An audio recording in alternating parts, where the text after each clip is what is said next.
Chapter 11. Experiments. The 1st of June. The Kings are off to the seashore tomorrow, and I'm free. 3 months vacation. How I shall enjoy it, exclaimed Meg, coming home one warm day to find Joe laid upon the sofa in an unusual state of exhaustion, while Beth took off her dusty boots and Amy made a lemonade for the refreshment of the whole party. Aunt March went today, which, oh, the usual, joyful, said Joe. I was mortally afraid she'd ask me to go with her. If she had, I should have felt as if I ought to do it, but Bonefield is about as festive as a churchyard, you know, and I'd rather be excused. We had a flurry getting the old lady off, and I had a fright every time she spoke to me, for I was in a hurry to be through, that I was uncommonly helpful and sweet, and feared she'd find it impossible to part from me. I quacked till she was fairly in the carriage, and had a final fright, for as it drove off, she popped out her head, saying, Josephine, won't you? I didn't hear any more, for I basely turned and fled. I did actually run and whisked around the corner, where I felt safe. Poor old Joe. She came in looking as if bears were after her, said Beth, as she cuddled her sister's feet with a motherly air. Aunt March is a regular sunfire. Sunfire is she not? Observed Amy, tasting her mixture critically. She means vampire, not seaweed, but it doesn't matter. It is too warm to be particular about one's parts of speech, murmured Joe.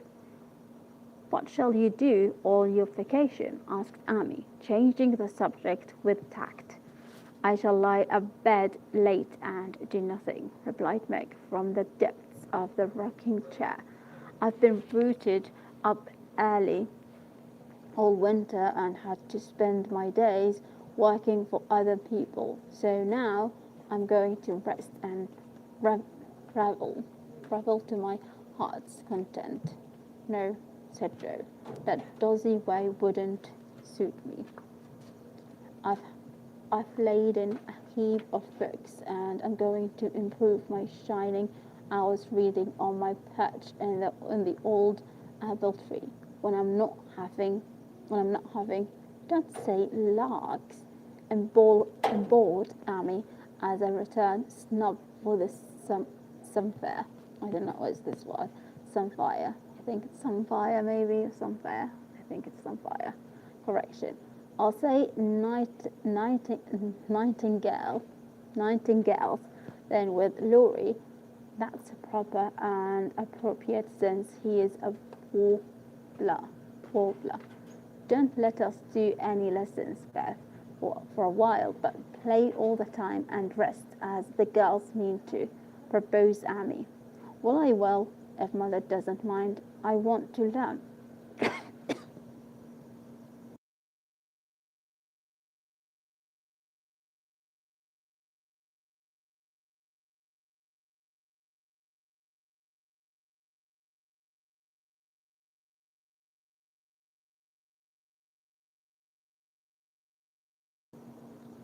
Okay, let me check.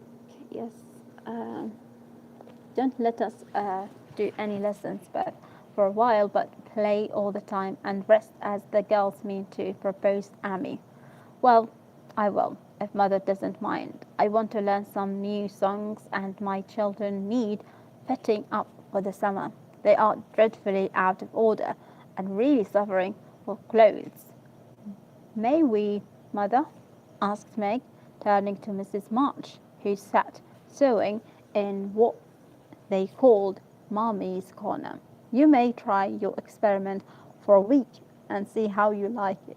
I think by Saturday night you will find that all play and no work is as bad as all work and no play. Oh dear, no. Oh dear, no.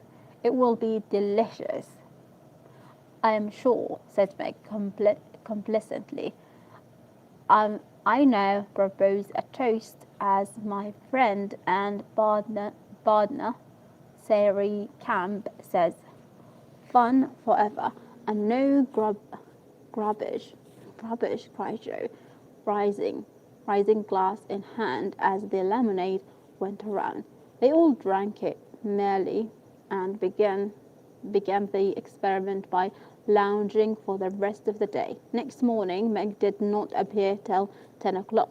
Her solitary breakfast did not taste nice, and the room seemed lonely and untidy.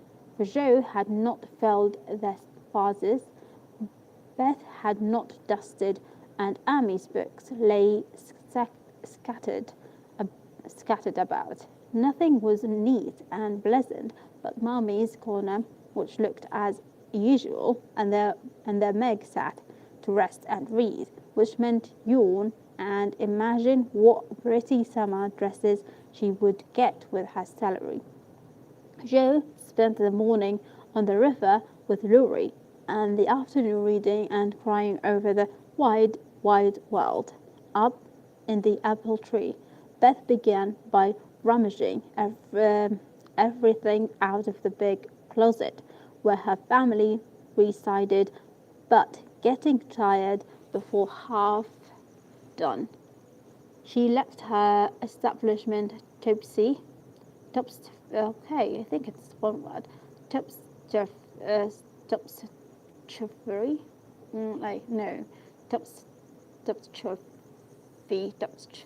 and went to her music, rejoicing that she had no dishes to wash. Amy arranged her bower, but put on her best white frock, smoothed her curls, and sat down to draw under the honeysuckles, hoping someone would see and inquire who the young artist was, as no one appeared but an inquisitive Daddy Longlegs, who examined her work with interest. She went for a walk, got caught in a shower, and came home dripping. At tea time, they compared notes and all agreed that it had been a delightful, though unusually long day. Meg, who went shopping in the afternoon and got a sweet blues muslin, had discovered after she had cut the breadths off that it wouldn't wash, which mishap made her slightly cross. Jo had burned the skin off her nose boating and got a raging headache by reading too long. Beth was worried by the confusion of her closet and the difficulty of learning 3 or 4 songs at once.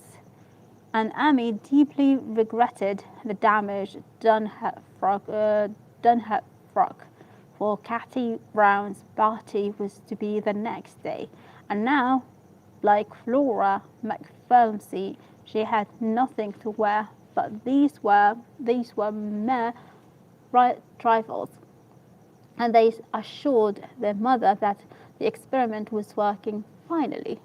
She smiled, said nothing, and with Hannah's help did the neglected work, keeping home pleasant and the domestic machinery running smoothly. It was astonishing what a peculiar and uncomfortable state of things was produced by the resting and reveling process. The days kept getting longer and longer. The weather was unusually variable, and so were tempers. An unsettled feeling possessed everyone, and Saturn found plenty of mischief for the idle hands to do. As the height of luxury, Meg put out some of her sewing, and then found time hanged so heavily that she fell to snibbing and spoiling her clothes. In her attempts to furbish them up a lamava, Jo read till her eyes gave out, and she was sick of books. Got too fidgety that even good-natured Laurie had a quarrel with her, and so reduced in spirits that she desperately wished she had gone out with Aunt March. Beth got on pretty well, for she was constantly forgetting that it was to be all play and no work, and fell back into her old ways now and then. But something in the air affected her, and more than once her tranquillity was much disturbed, so much so that on one occasion she actually shook poor dear Joanna and told her she was afraid. Amy fared worst of all, for her resources were small, and when her sisters left her to amuse and care for herself, she soon found that accomplished and important little self a great burden. She didn't like dolls, fairy tales were childish, and one couldn't draw all the time. Tea parties didn't amount to much, neither did picnics, unless very well conducted. If one could have a fine house full of nice girls, or go travelling, the summer would be delightful. But to stay at home with 3 selfish sisters and a grown-up boy was enough to try the patience of a beau, complained Miss Malaprop, after several days devoted to pleasure, fretting, and ennui. No one would own that they were tired of the experiment, but by Friday night each acknowledged to herself that she was glad the week was nearly done, hoping to impress the lesson more deeply. Mrs. March, who had a good deal of humour, resolved to finish off the trial in an appropriate manner, so she gave Hannah a holiday and let the girls enjoy the full effect of the play system. When they got up on Saturday morning, there was no fire in the kitchen, no breakfast in the dining room, and no mother anywhere to be seen. Mercy on us, what has happened? Cried Jo, staring about her in dismay. Meg ran upstairs and soon came back again, looking relieved but rather bewildered and a little ashamed. Mother isn't sick, only very tired, and she says she is going to stay quietly in her room all day, and let us do the best we can. It is a very odd thing for her to do. She doesn't act a bit like herself, but she says it has been a hard week for her, so we mustn't grumble, but take care of ourselves. That's easy enough, and I like the idea. I'm aching for something to do. That is, some new amusement, added Jo quickly. In fact, it was an immense relief to them all to have a little work, and they took hold with a will, but soon realized the truth of Hannah's saying, housekeeping ain't no joke. There was plenty of food in the ladder. I think it's ladder. Let me highlight it. Nope, not you. Oh wow, not you too. It's this one.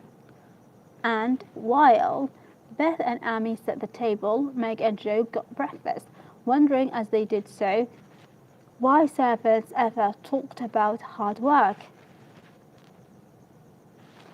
I shall take some up to Mother, though she said we were not to think of her, for she'd take care of herself, said Meg, who proceeded and felt quite matronally. Matronally, there's a word. Behind the teapot. So a tray was fitted out before anyone began, and taken up with the cook's compliments. The boiled tea was very bitter, the omelette scorched, and the biscuits speckled with saltus. But Mrs. March received her repast with thanks and laughed heartily over it after Joe was gone. Poor little souls, they will have a hard time, I'm afraid, but they won't suffer. And it will do them good, she said, producing the more palatable viands with which she had provided herself and disposing of the bad breakfast so that their feelings might not be hurt, a motherly little deception for which they were grateful. Many were the complaints below, and great the